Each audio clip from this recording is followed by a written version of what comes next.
शुभ संध्या सभी प्यारे मित्रों को। तो दोस्तों, अगर आपको गार्डनिंग का शौक है और आपको इंडोर प्लांट्स का भी शौक है तो फिर निश्चित तौर पे यह पौधा जो है वो आपके लिए बड़ा ही महत्वपूर्ण होने वाला है।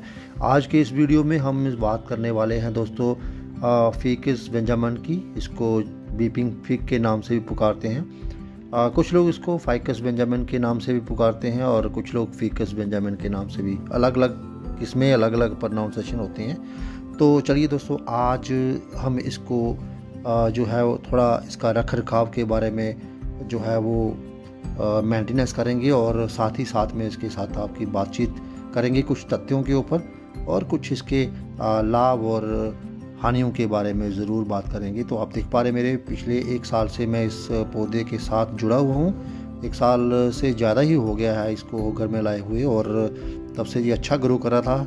हालांकि इससे पहले भी एक पौधा लाए थे, परंतु ये पौधा जो है वो नहीं टिक चुका था और यह वाला जो पौधा है दोस्तों ये अच्छे से ग्रो हो रहा है।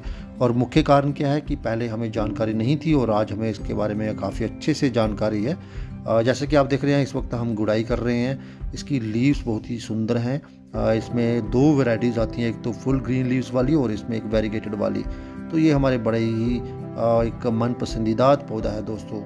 तो इसके बारे में जो बातचीत करने जा रहे हैं तो कोशिश कीजिएगा इसको ध्यान से सुनिएगा, क्योंकि अगर आपके पास खास करके ये पौधा है, अगर नहीं है तो ज़रूर अपने इसको गार्डनिंग में अपनी बागवानी में शामिल करें, क्योंकि ये आपकी गार्डनिंग की शोभा को 4 चांद लगा देगा दोस्तों।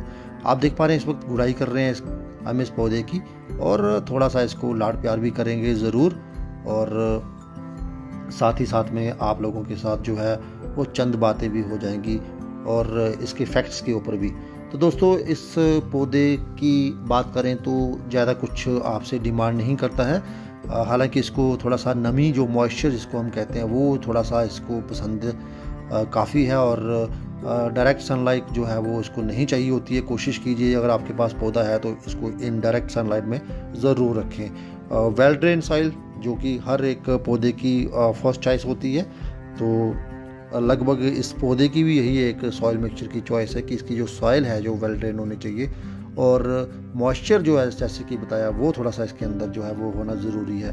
तो दोस्तों, निश्चित रूप से जो फाइकस ट्री जो है, अगर आप इंडोर को पौधा जो आपको उसकी तलाश में है तो उसको आप आराम से आजमा सकते हैं। और साथ ही साथ में हम इसको थोड़ा सा शावर भी देंगे आज, क्योंकि जो शावर हैं दोस्तों वो देना बड़ा लाजमी है। पत्तियाँ जब तक जो आपकी हैं वो अच्छे से साफ़ सफाई नहीं होगी तो वो फोटोसिंथेसिस नहीं कर पाएंगी और अपना खाना बनाने में उनको थोड़ी दिक्कत आएगी। फोटोसिंथेसिस की एक प्रोसेस होता है जिसकी वजरिया से दोस्तों पौधे अपना खाना तैयार करते हैं, आप सबको पता होगा।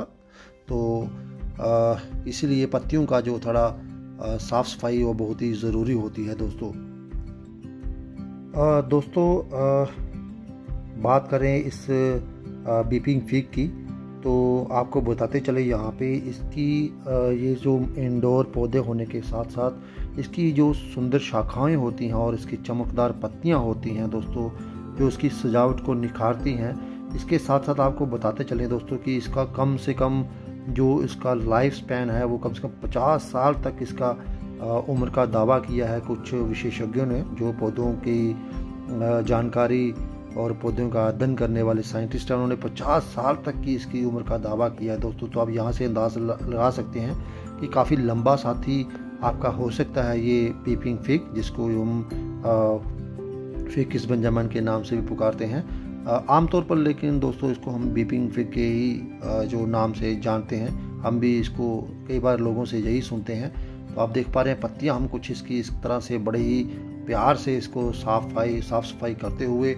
तो आपको एक चीज़ और बताते चलें दोस्तों कि आपके जो फिकस बेंजामिन जो है दोस्तों, इसको बहुत ही स्टाइलिश तरीके से इसकी कटिंग, हालांकि हमारा पौधा इतना भी बुशी नहीं हुआ है ताकि हम इसकी कटिंग कर पाएंगे, परंतु 1-2 साल के बाद जब इसको बहुत ज़्यादा बुशी हो जाएगा या फिर ग्रो हो जाएगा तब हम इसको अलग अलग तरीक़ों में अलग अलग इसकी शेप्स को है जो हम वो अलग अलग स्वरूप दे सकते हैं, आकार दे सकते हैं।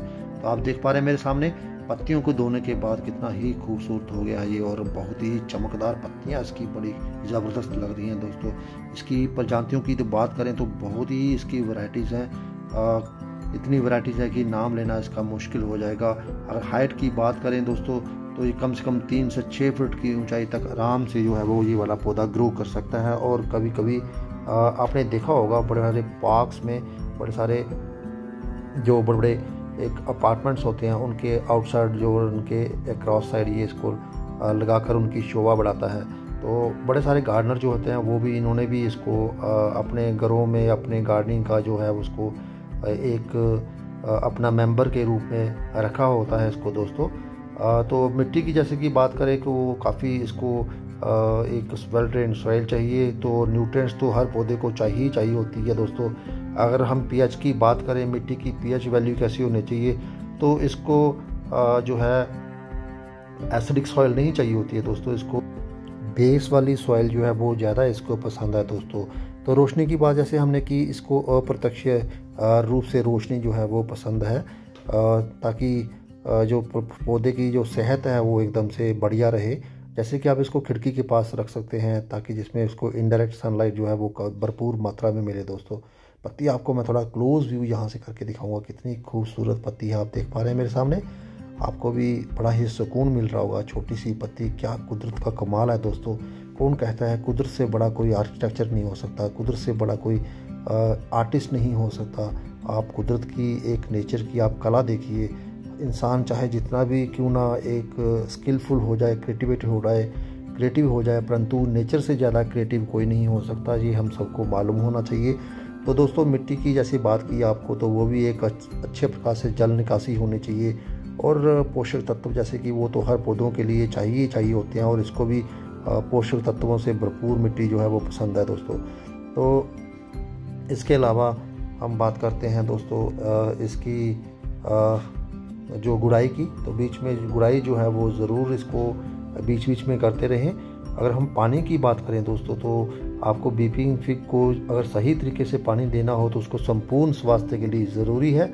ज़रूरत से ज़्यादा पानी देने से बचना ज़रूर है, क्योंकि इससे जड़ का जो सडन है जिसको हम रूट रॉट कहते हैं वो हो सकता है, और पौधों को अन्य बीमारियां भी हो सकती हैं।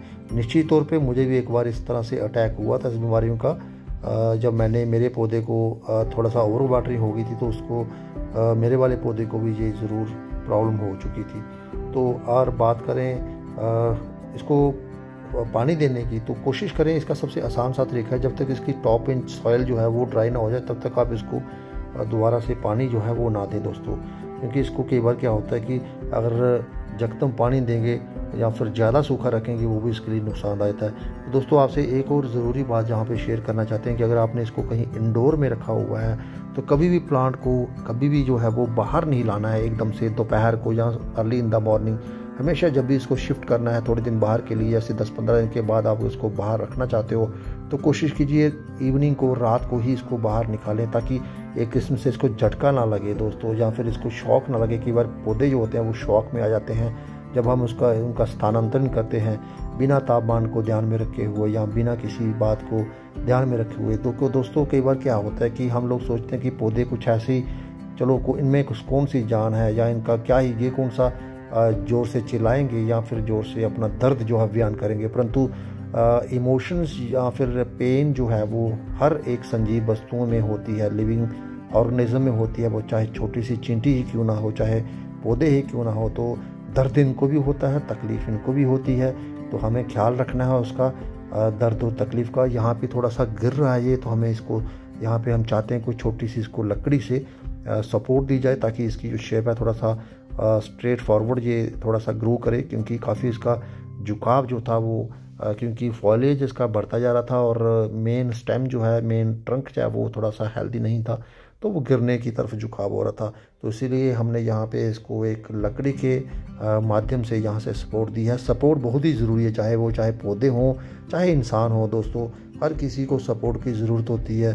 तो ये एक मैसेज देता है हमें, हम सब गार्डनर्स को, कि भाई हमें भी एक दूसरे की सपोर्ट चाहिए। अगर कोई झुक रहा है तो उसको सपोर्ट देके यार सीधा कर लो, क्या फ़र्क पड़ता है, क्योंकि एक दूसरे की सपोर्ट ही देंगे तो ही जो है इंसान जो है ग्रो कर पाएगा और अपने दिशा में, अपने जीवन में जो है वो एक तरक्की को हासिल कर पाएगा दोस्तों। इसी के साथ हमें दीजिए इजाज़त। ये था हमारा छोटा सा वीडियो फाइकस बेंजामिन के बारे में, और जिसको हम बीपिंग फिग भी बोलते हैं, रोती हुई अंजीर भी इसको पुकारते हैं। आशा करते हैं आपको जो है वो हमारा वीडियो पसंद आया होगा। कमेंट सेक्शन में अपना फीडबैक देना ज़रूर दें और उसको ना भूलें, क्योंकि हमें काफ़ी इंतज़ार रहता है आपके जो फीडबैक का। तो इसी के साथ आपका दिन शुभ हो, आपकी ज़िंदगियाँ शुभ हो दोस्तों, आपकी ज़िंदगी में हमेशा खुशियाँ ही खुशियाँ हो।